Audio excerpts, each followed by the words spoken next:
আসসালামু আলাইকুম। কেমন আছেন সবাই? আশা করি ভালো আছেন। আমি আপনাদের দোয়া এবং আল্লাহর অশেষ রহমতে ভালোই আছি।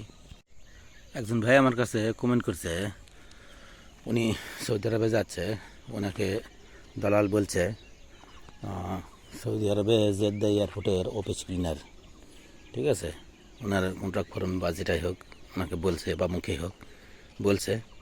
তো ওনার যখন ভিসা বের হয়েছে তখন ভিসাতে লেখা আছে লোড আনলোড। তো এখন উনি বলছে যে বললো একটা হলো একটা, এটা আসলে কি বুঝতে পারতেছি না। এখন মেন বিষয়টা হচ্ছে আপনি কোম্পানিতে যান আর যেখানেই যান, লোড আনলোডিং ভিসা এটা অবশ্যই লেখা থাকবে। তার কারণ লোড আনলোডিং ভিসা ছাড়া আপনি কোনো কোম্পানিতে বা কোনো কনস্ট্রাকশনে বা কোনো বাইরে ফ্রি ভিসা কোনো জায়গায় কাজ করতে পারবেন না, ঠিক আছে। আগে ছিল এমএল আইডি, ঠিক আছে, এমএল আইডি ভিসা ছিল, যেটাকে আমরা ইংরেজিতে লেবার বলি, ওয়ার্কার ভিসা, ঠিক আছে। তো এখন এমএল আইডির বদলে লোড আনলোডিং ভিসা আসছে। তো লোড আনলোড ভিসা ওই একই কথা, এমএল আইডির পরিবর্তেই লোড আনলোড আছে। তো লোড আনলোড ভিসা দিয়েই আপনাকে কোম্পানিতে কফলা করতে পারবে বা ফ্রি ভিসাতে আসতে পারবে, নিতে পারবে, ঠিক আছে, যে কোনোটাই করতে পারবে আপনি। তবে কোম্পানি হয়তো বা আপনাকে যে লোক নিতেছে সে ফ্রি ভিসা আপনাকে নিতেছে লোড আনলোড ভিসায়, মানে এক কথায় লেবার ভিসায় নিতেছে। নেওয়ার পরে আপনাকে পরে নিয়ে গিয়ে যে কোনো কোম্পানিতে হয়তো কফালা করে দেবে এই চেষ্টাই, ঠিক আছে। কিন্তু সরাসরি আপনি কোম্পানি যাচ্ছেন না, আপনি ফ্রি ভিসায় যাচ্ছেন, কোনো মালিকানা কোনো কফিল ভিসা আপনি যাচ্ছেন, এই জন্য লোড আনলোড। যদি আপনার কোম্পানি হতো তাহলে আপনার ফর্মের মধ্যে কোম্পানি লেখা থাকতো এবং ভিসাতে শরিকা লেখা থাকতো। এখন সব জায়গাতে আপনি দেখছেন লোড আনলোড। তো এক কথায়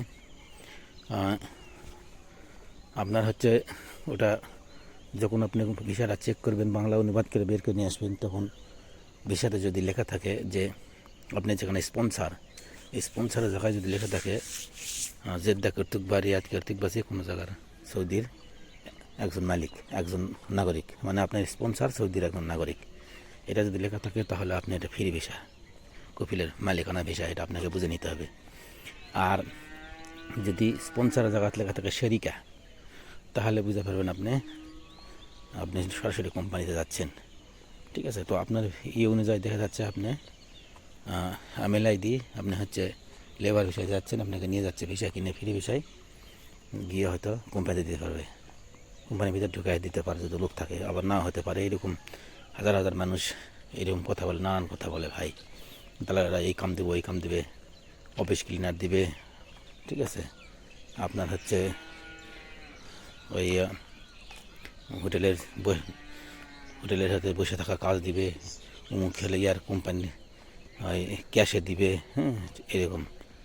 বা মুদির দোকানের হচ্ছে দোকানদারি করবার দিবে, মানে ভালো ভালো এসির ভিতরে কাজ করবার দিবে, অফিসের পিয়ন দিবে, আর একটু চা বানাবেন, এইসব কথা বহুত কথাই বলে যারা দালালেরা।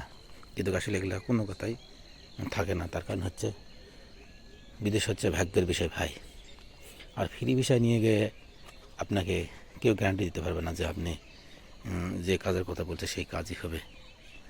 কারণ হয়তো হাত থাকে যারা ভিসাতে লোক নেয়, তাদের হয়তো অনেক জায়গায় হাত থাকে, হয়তো একটা কইছে আর একটা হবে, হয়তো 10 জনের সাথে হাত থাকে, হয়তো এই কাজ করবার চাই আর কাজ করতে বেশিরভাগ আপনার হোটেলের কাজও দিতে পারে, এরকম সাপ্লাই ভিসা।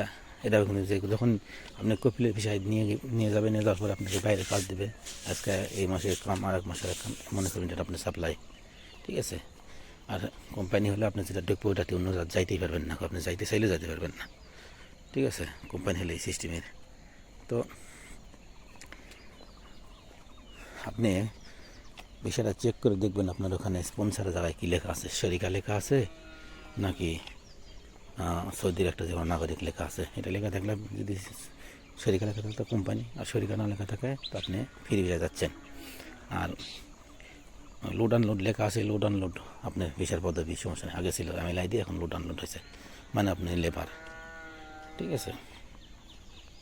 তো আর একটা জিনিস, পাসপোর্টের ভিতরে যে ভিসা লাগে, আমরা যখন গিয়েছিলাম 2018-19 সালে, তখন পাসপোর্টের ভিতর ভিসা লাগছিল।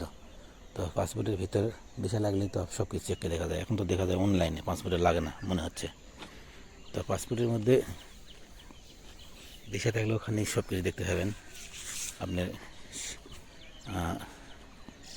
আমেল লেখা থাকবে আপনার আরবিতে, ঠিক আছে? তো এটা দেখে ই করবেন। কিন্তু এখন পাসপোর্টে লাগে না, শুনছি এখন নাকি অনলাইনে ভিসা লাগে।